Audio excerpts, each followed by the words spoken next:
Assalamu alaikum. Peace to the gods, peace to the earths, and all of the righteous families of the planet.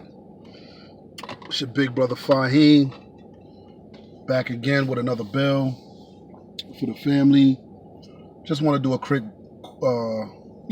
brief bill, just talking to my newborns, out there, what I'm saying?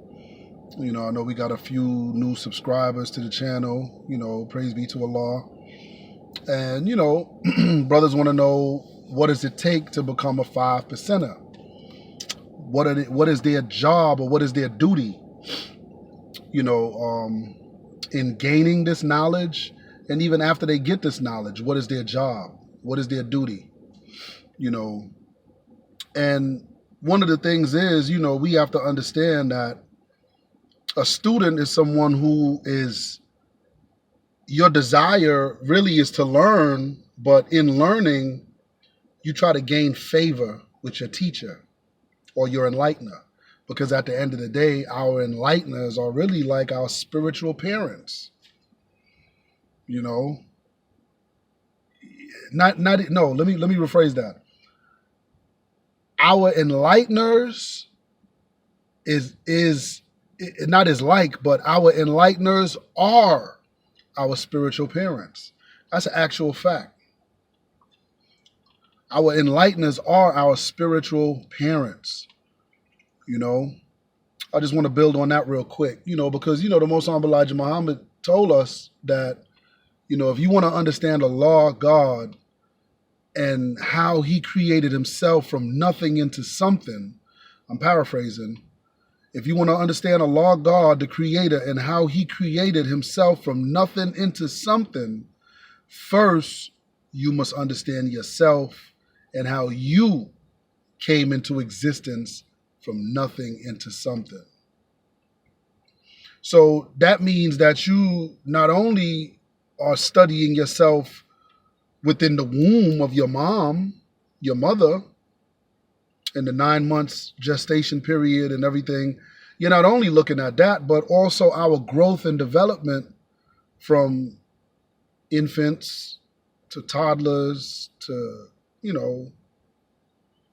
young children, or, and adolescents or teenagers, or into adults.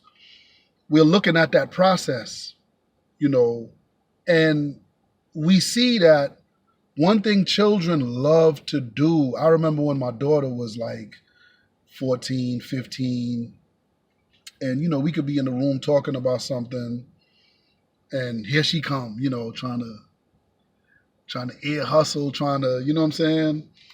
And I'm like, hey, get out of here. There's no kids in here. This is adult conversations. This is not, for children to, you know what I'm saying, hear or whatever, be exposed to. And she'll be like,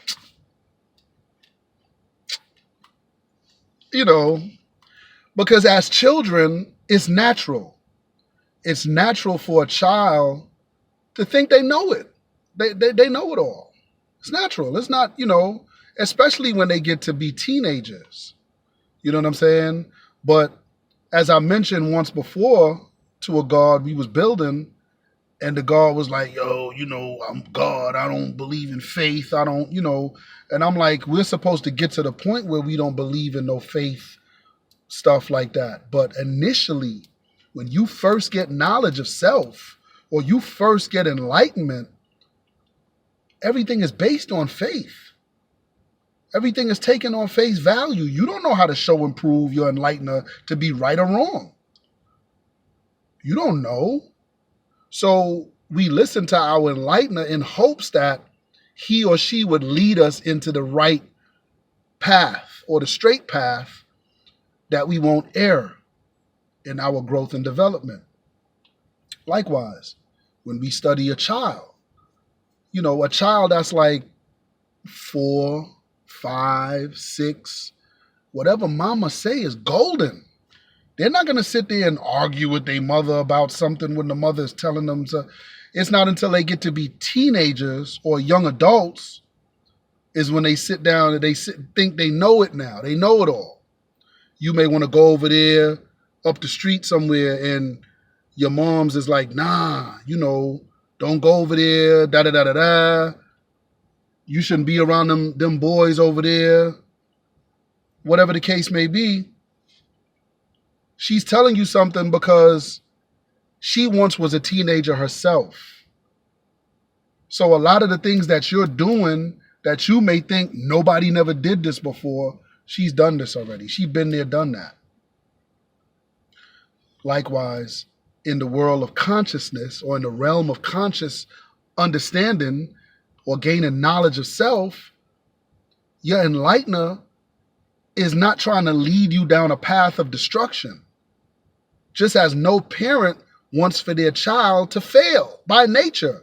Every parent should want their child to exceed their potential or what they were trying to, strive for. You want your children to strive for that and exceed that and do better than you did. That's a good parent. That's a good teacher. Because a teacher, likewise, is the same way. You want your student to excel. You don't want him to,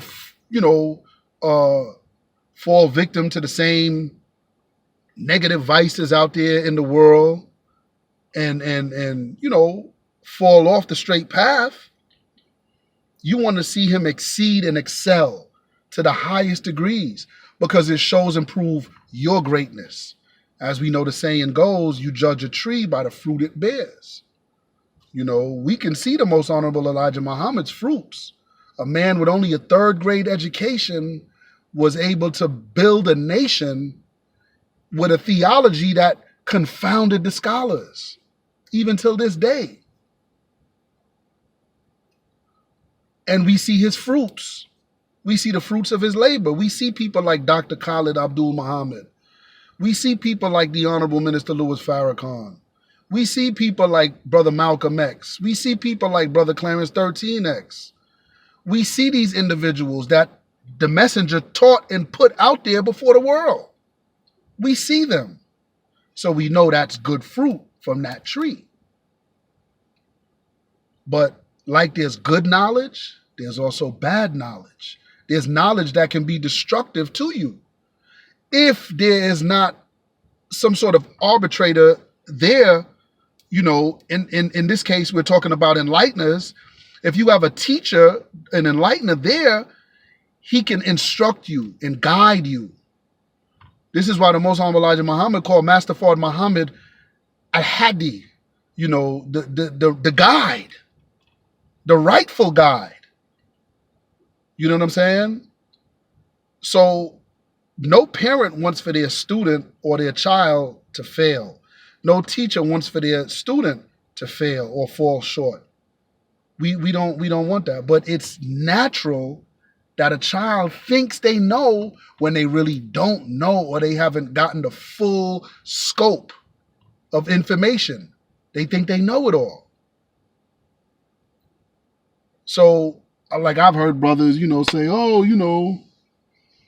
shoot, the only thing we got to do is knowledge on student enrollment, the knowledge degree in the student enrollment, who's the original man, and that's it, we good. That's a fool. If you ever hear somebody say that, that's a fool that's teaching you that, because he's only hearing half the story. And he's going to hear just that little piece of information. The black man is God. Oh, that's all I need to hear. I don't need to hear nothing else. And run out there and get his head tore off. Or end up dying like a savage. So we want to get the full scope of information. And we know that knowledge is the foundation of all things in existence. I hear some gods, when they're breaking down the knowledge, they say knowledge is to know, look, listen, respect. In order to achieve those things, you have to have discipline. And I don't care where you go on this planet, there's no ancient mystery school or there's no higher school of thought that inculcates knowledge without the discipline. The two go hand in hand. It goes hand in hand. You don't get a whole bunch of high knowledge or high explosives to just run around in the streets with. No, discipline comes with that. It's just like learning martial arts. You don't learn all of these pressure points and how to, you know, stop an individual, you know, however you got to stop them. But you don't get all of this information without learning discipline, because you got to understand you got to have discipline to understand, yo, I could kill this person with my bare hands. I have the knowledge to kill this individual with my bare hands. So it takes discipline now. Because if you're not disciplined, you're going to go around beating up people, injuring people who didn't really deserve that. So it is very important for newborns to stick to the script. Stick to what your enlightener gave you. Don't jump all over the place. When I was a newborn, I wanted to do the same thing. I wanted to read the Enlighteners. I wanted to read the Egyptian Book of the Dead. I wanted to read, you know, some of Dr. York's teachings. I wanted to read Hebrew Israelite. I mean, you know, and you're not deep rooted in your foundation. Your foundation is the teachings of the most honorable Elijah Muhammad, the supreme wisdom, aka the 120 lessons. That's our foundation. Once you have been studying that now for the last 15, 20, 25, 30 years, sure, if you want to read other information now, look into other schools of thought and stuff, go ahead. Be my guest.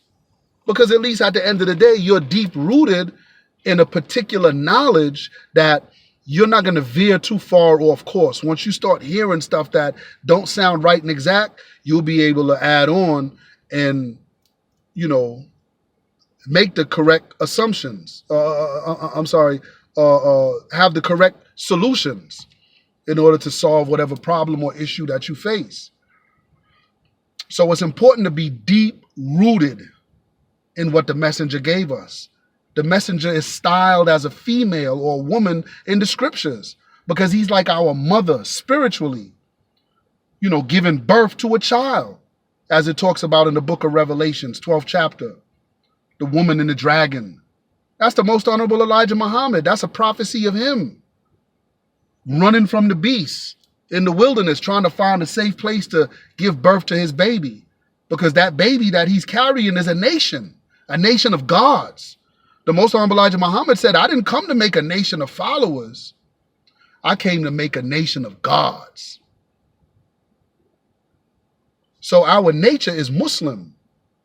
Our potential is God. You will never get to God if you don't have discipline.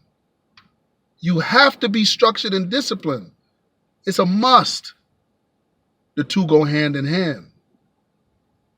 So again, it's natural for us to want to look at other stuff and, you know, veer off and start studying this and reading up on this, but you do a disservice to yourself. Complete the studies that your enlightener gives you and then move on from there. So just a little short message, you know, I mean, this message is actually for a particular individual. I'm not going to say his name or anything like that, but the individual will know who I'm talking about when he sees this video. But as newborns, follow the script, stick to the script, learn your lessons, commit them to memory. Your supreme alphabet, supreme mathematics, 12 joules, student enrollment, 1 to 36, 1 to 14, 1 to 40. Learn that, commit that to memory. Actual facts, solar facts. That's the basis of your foundation. Once you get that on cap and you have that locked in, the understanding is going to come. You're not going to have the understanding like I may have or your teachers may have, your other enlighteners, but it's coming. Once you get that, now you can be, you know, when a person has understanding, when I can open up any ancient scroll, any school of thought. I could go to the Hebrew Israelites and open up their book and break down what I'm teaching in their book, from out of their book. I could go to the Buddhist temples in India or in Asia somewhere and open up their books and break down what the Most Honorable Elijah Muhammad taught us. Because it's a universal teaching. But that's understanding. You only get that through study and strict discipline. Discipline yourselves. We got to remember the white man had our people on the plantations in chattel slavery for over 379 years. So like the messenger said, the black man and black woman have to be remade. We got to be remade over again. Right? This is what Master Fard Muhammad came to do. Make us over. He came to make a nation of gods and earths, or a nation of gods and goddesses. Because the female, the black woman, is only the feminine counterpart to the male. We're one and the same in this universe. So without being too long, again, study your lessons, and stay on track, stay on course. And with that being said, family, I'm not going to hold you, but I'll leave you as I came in the greeting words of peace. We say it in the Arabic language. Assalamu alaikum. Peace to the gods, peace to the earths, and all of the righteous families of the planet. Peace.